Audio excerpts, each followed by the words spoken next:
नमस्कार मित्रांनो, माझं नाव प्रियांशु आणि ज्ञान क्लासेस मध्ये सर्वांचं स्वागत आहे. तर आपण हिस्ट्रीचे टॉपिक चालू केलेले आहे क्लासेस साठी. आता आपण म्हणजे हिस्ट्रीचं EVS 2 चालू केलेलं आहे क्लासेस साठी आणि आता आपण EVS 1 पण चालू करणार आहे. तर त्याचा पहिला टॉपिक आहे अवर अर्थ and our solar system. So start करूया. तर when we look at from an open ground we see the sky, म्हणजे आपण एका मोकळ्या मैदानातून जेव्हा तुम्ही तुमच्या घराच्या टेरेसवरून जरी बघितलं ना, तर तुम्हाला मोकळं आकाश दिसेल. In a clear night sky we can see many stars. म्हणजेच रात्रीच्या वेळी तुम्हाला रात्रीच्या वेळी जर तुम्ही आकाशात बघितलं तर तुम्हाला खूप सारे असे स्टार्स दिसतील. They are very far away from the earth, म्हणजेच ते खूप लांब आहे पृथ्वीपासून आपल्या. Some stars are prominent while some are tiny and faint. म्हणजेच काही स्टार्स जे राहतात ते एकदम प्रॉमिनंट म्हणजे एकदम लार्ज मोठ्या साईज मध्ये दिसतात आपल्याला आणि ते जास्त ट्विंकल पण करतात. काही स्टार्स जे राहतात ते एकदम टायनी दिसतात किंवा फेंट दिसतात, म्हणजे जास्त असे चमकताना दिसत नाहीत ते. If we look at them carefully, we find that many of them twinkle but some do not. म्हणजेच आपण जर का नीट बघितलं आकाशात तर आपल्याला दिसून येईल की काही जे स्टार्स राहतात ते खूप जास्त ट्विंकल करतात, पण काही स्टार्स हे ट्विंकल नाही करत. The sun and the moon are comparatively close to the earth. म्हणजेच सूर्य आणि चंद्र हे दोन एकमेव असे स्टार्स किंवा प्लॅनेट म्हणता येईल आपल्याला, हे आपल्या जवळ आहे पृथ्वीच्या. So we can see their round shapes clearly. मग तुम्ही त्यांचा राऊंड शेप पण एकदम क्लिअरली बघू शकता. म्हणजे सूर्याचा पण राऊंड शेप दिसेल तुम्हाला सकाळी, रात्रीच्या टायमाला तुम्हाला चंद्राचा पण असा राऊंड शेप दिसेल, एकदम क्लिअरली दिसेल ते तुम्हाला. The sun, the moon, the stars, the planets, etc. are all known as heavenly bodies. म्हणजेच जे सन आहे, मून आहे किंवा स्टार्स आहे किंवा प्लॅनेट्स आहे, हे सगळे हेवनली बॉडीज आहे. त्याच्यात आपले ऍस्ट्रॉइड्स पण येतात, म्हणजे उल्कापिंड. आता त्याच्यात पहिला पॉइंट काय आहे, स्टार्स.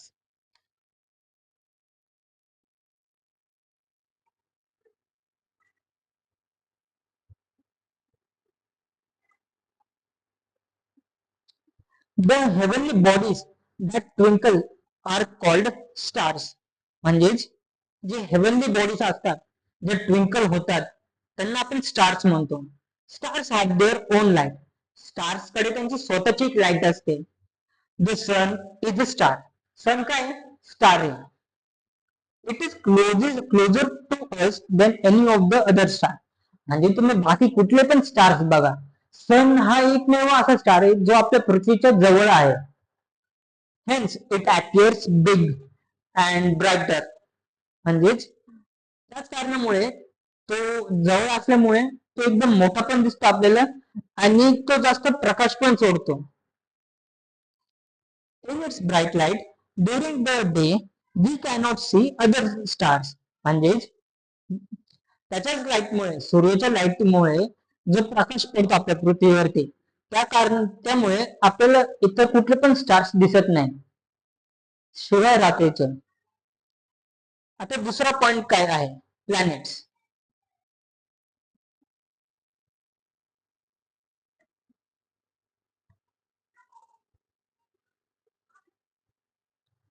तर प्लॅनेट्स काय आहे, the heavenly bodies that do not twinkle are called planets. म्हणजेच जे हेवनली बॉडीज ट्विंकल नाही करत त्यांना आपण काय म्हणतो, planets. Planets do not have light of their own. म्हणजे प्लॅनेट्स कडे त्यांची स्वतःची लाईट नसते. They get light from the stars. म्हणजेच कुठल्या पण प्लॅनेटला लाईट कुठून भेटते, स्टार कडून भेटते. जसे आपल्या पृथ्वीला पण लाईट कुठून भेटते, सूर्याकडून भेटते. Planets revolve around a star even as they rotate around themselves. म्हणजे प्लॅनेट्स हे म्हणजे कुठले पण प्लॅनेट्स असो, म्हणजे आपले पृथ्वी असो नाही तर कुठलं पण प्लॅनेट असो, हे एका स्टार भोवती रोटेट करतातच. म्हणजे आपली पृथ्वी कशी सूर्यभोवती रोटेट करते तसं. आणि इवन ऍज दे रोटेट अराउंड देमसेल्फ, आणि ते स्वतःभोवती पण रोटेट होतात. ज्याने आपल्याला म्हणजे दिवस आणि रात्र कळते. ओके, पुढचा पॉइंट काय आहे? Solar system.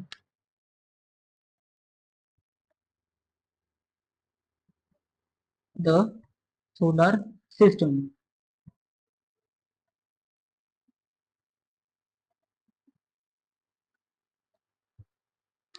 Our earth is a planet. आपली पृथ्वी ही एक प्लॅनेट आहे.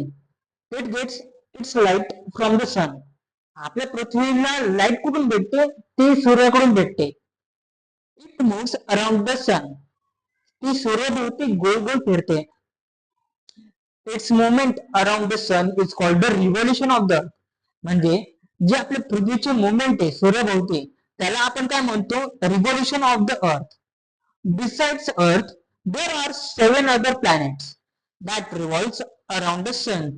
म्हणजे एकटी अर्थच नाही जी सूर्याभोवती फिरते, 7 अजून प्लॅनेट आहे. ते कुठले कुठले आहे? मर्क्युरी, वेनस, मार्स, ज्युपिटर, सॅटर्न, युरेनस आणि Neptune. Every planet in the solar system revolves around the sun along a specific path. म्हणजेच प्रत्येक प्लॅनेट जो आपल्या सोलर सिस्टम मध्ये आहे तो एका स्पेसिफिक पाथ वरती सूर्याभोवती रोटेट होत करतो. This path is known as the planets orbit. त्या पाथला आपण काय म्हणतो? Planets orbit.